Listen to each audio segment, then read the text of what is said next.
Hi everyone. I know all of us are stressing about the coronavirus situation, but I also hope that we are, like our Honorable Prime Minister suggested today evening, not only maintaining social distancing but also completely limiting any non essential traveling, which means that for the next couple of days we're going to be spending a lot of time at home.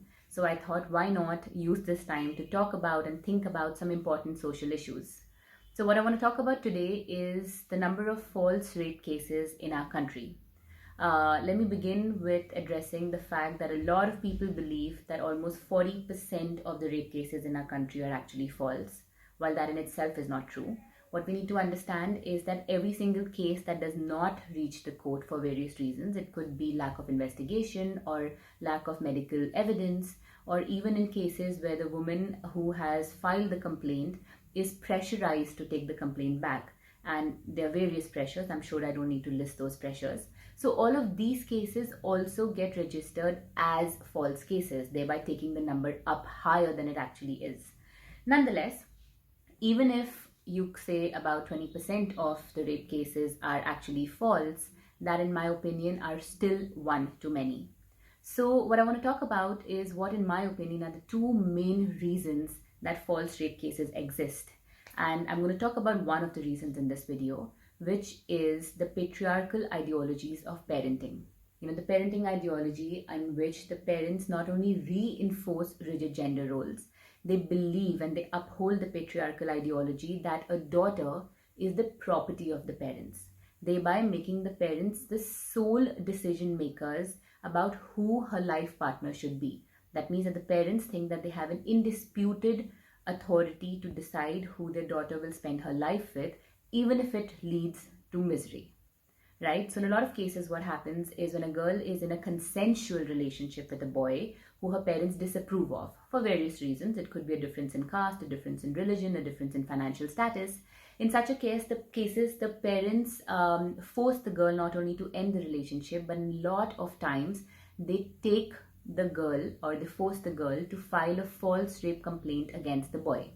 Now, I spoke to a couple of police officials, and what I realized is that in such cases, at a very early stage, the police is able to realize or to pinpoint that it is a false case. But see, what happens is the damage is already done. Not only do the boy and the girl also go through physical, emotional, and mental trauma for no reason whatsoever, but also the number of false cases go up higher, thereby making it even more difficult for the genuine rape victims to actually step out and speak up. So we need to understand that this patriarchal ideology of parenting is also a huge part of what we call rape culture, right? So now the question is what you and I can do as citizens to, well, at least reduce this problem. So if you are a girl who is being pressurized by your parents, or you know of a girl whose parents are pressurizing her into registering a false rape case, what you can at least do is record a video confession talking about your consensual relationship, informing the police that the relationship that you are or were in is or was consensual, sharing as much details as you possibly can. If you can individually go and submit it to the nearest police station, do that. If you can't, then send it through a friend. What this will do is at least minimize the trauma that the boy will go through, right? But more than that, what we need to do is we need to stand up against this patriarchal ideology of parenting. And parents need to understand that their children, their sons as well as their daughters, are individuals and not their property. As parents, you are responsible for, of course, guiding and suggesting your child. But at the end of the day, you have to respect your child's autonomy and you have to respect your child's individual decision. Having said that, we also need to keep in mind that in our country, the legal age for consent is 18. That means any relationship before the age of 18, even if it is consensual, will be seen as rape. That means any sexual relationship before the age of 18 will be considered as rape, even if it is consensual. So take some time and think about it. And as you guys have already been doing, please share your questions or your thoughts with me through direct messaging.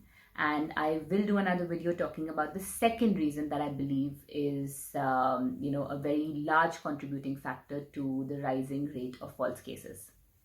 Thank you.